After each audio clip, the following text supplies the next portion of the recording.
It was a thoroughly enjoyable first half, very competitive. Yeah. And then second half, I think it's fair to say United were overwhelmed for various reasons, which I'm sure we'll dissect. Well, we're about to get into it. I mean, domination, sure. They get thrashed by City 4-1. I mean, Simon, when you look at it, does it come down to a golfing class, do you think, or mentality? Both, I suspect. I think that undeniably Manchester City are a coherent, cogent football team, and Manchester United are not. You know, all we hear is a lack of harmony, issues with things coming out of the dressing room that are constantly being refuted and disputed. I listened to the analysis of Roy Keane afterwards, and I think there was a lot of what he said that was absolutely spot on. A lot of those players out there aren't simply not applying themselves. Some of them simply aren't just good enough. And I hate to say it, but Wan-Bissaka falls into that category because he's a former Palace lad that's gone to Manchester United, and you'd want to see him doing well because of my relationship with that football club. But you look at it and you just simply say, you're comparing, for want of better expression and not being able to find a better analogy, men to boys. This was amateur hour across the board, from the coach's contribution to being able to react to the second half overwhelming, to the players' performances on the pitch, to the substitutions who didn't seem to want to get themselves overly engaged or have 1 ounce of confidence amongst them between Lingard and Rashford. And you look at United and just say, this looks, and I've made a case for Ranić, and I'm beginning to diminish my own argument about Ranić being in situ. I listened to Gary Neville. I listened to him castigating and chastising Mika Richards, who had some valid points himself, and it was ironic that Gary was talking about Mika needing not to rant when he is indeed the major purveyor of that analogy himself. I just think they're miles apart. Man City are a far better side. Boys? Really, men v boys? Yeah, in attitude, not in talent, but in attitude, application, desire, determination, decision-making. You know, from the moment the second half commenced, you felt to yourself that United were going to find a way back into this game, and they found themselves into a cul-de-sac. Not even into a cul-de-sac. They just stood still and watched Manchester City run riot. Yeah, I mean, Roy Keane had plenty to say, of course, as he always does. But certainly, Ranić post-match, I mean, no Cavani, Danny, no Ronaldo. And there are suggestions there might be more to that. There might be more to the fact that they're not around at the moment, particularly Ronaldo. This was Ranić. I have to believe my medical department. Our doctor came to see me a Friday morning before training and told me that Cristiano cannot train because of some problems with his hip flexor. What does it help if I tell you it's frustrating? It's just a fact. If players tell the doctor and the medical department that they're injured and cannot play, I have to accept it as a manager. I cannot force a player to play if he thinks he's not available because he has an injury.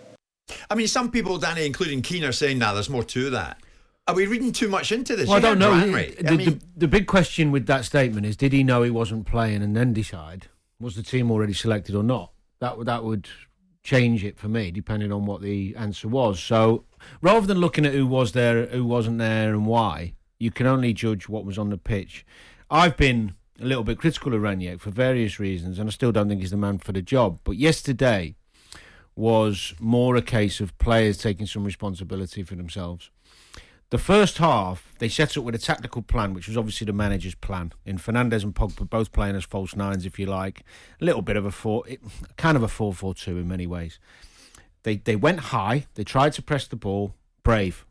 When they did get pushed back, they broke in numbers and they committed men into the box. They looked like a United side trying to have a go. Yeah. Yes, at times City still looked better and dangerous, but it caused City a few problems. And as a United fan, if you're watching that, you're thinking, this is encouraging. This is encouraging. We've made some chances. We've scored a goal. And then in the second half, initially, it was City's quality and competence on the ball, pushing them back. But after the third goal went in, the attitude and the capitulation of United players was really concerning. Yeah. And I don't know what you can do so much as a manager other than change the team and take 6 or 7 of them out next time. I mean, I did say a few weeks ago that too often players aren't being punished for poor performance. Yeah, they're not being consequenced. But Danny, what do? You played at the highest level, mate. Between the 71st and the 86th minute, the 15 minutes, City had 92% of the possession. Yeah. What in hell's name do you do when that happens? Well, it stinks of lack of leadership on the pitch where players are motivating each other and kicking each other up the backside, because I'd be saying to the lads, come on. And even if you take 7 or 8 bookings and you leave an impression on the game or the person you're up against, they gave up. They gave up. Well, sometimes They when gave you up. This is Manchester United, well, Simon. well, They gave up. they did, but when you're getting battered and you are struggling against the opposition, sometimes that too many of them look like they were playing the victim. You know, it's not their fault. They're hard done by. I should be playing, or I'm in the wrong position, or whatever it is. And the negative energy consumes you and impacts on your physicality. So they start jogging, dawdling around rather than running with intensity and thinking, I've still got to do my job and do the right things without the ball. And it was contagious.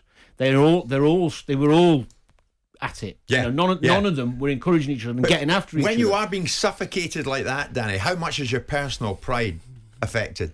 Well, I was trying to think back to games in the past. I remember getting done for at Chelsea once. They scored a couple late on, but I still remember us having a go and running around and trying to make tackles. They were just better.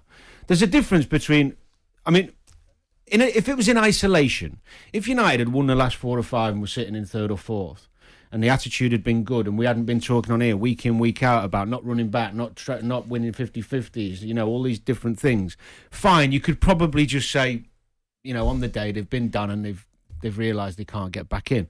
But this is week in, week out. But we've been talking about United as being incredibly profligate in terms of their finishing, in terms of having, last time I was here, their last 3 games they had 75 shots on goal and they didn't, you know, they hardly scored any goals. And he was talking about sports psychologists coming in to be able to address the situation of when they go ahead, teams peg them back, it has an adverse effect upon their mentality.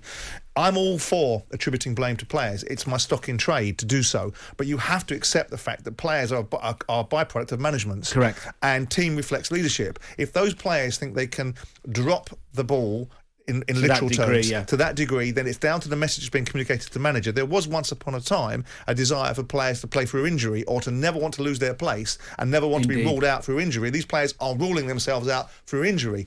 And you can go to the central theme is, was it ever right to put an interim manager in place? Because if you wanted Pochettino, then you should have just gone and got him and set the stall out and stop the rot and stop the situation before it becomes something that you've really got to carve out deep into the fibre of this football club. Because what you're looking at is this, the reason why United are so micro-analysed, the reasons why we could probably find games where other teams have had 15%, 10% possession in a 15-minute segment of a game against Man City. But because it's Man United and we expect so much more from them, we micro-analyse it.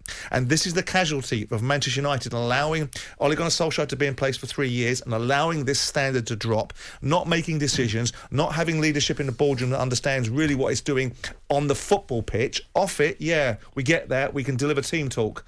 Team viewer, we can deliver every single commercial deal that we need to deliver to make this business viable. But you're not delivering a viable product anymore. And it's almost becoming slightly embarrassing for the Man United fans. You've got ex-captains of Man United that like to be pantomime villains, I get it, teeing off on a regular basis. You've even got, I know it's funny, you've even got Mika Richards spontaneously combusting with laughter at the level that Roy Keane is going to. Yeah. And Keano is not... I found that uncomfortable. I don't, because Roy was going off on some real tangent, but he necessarily wasn't wrong.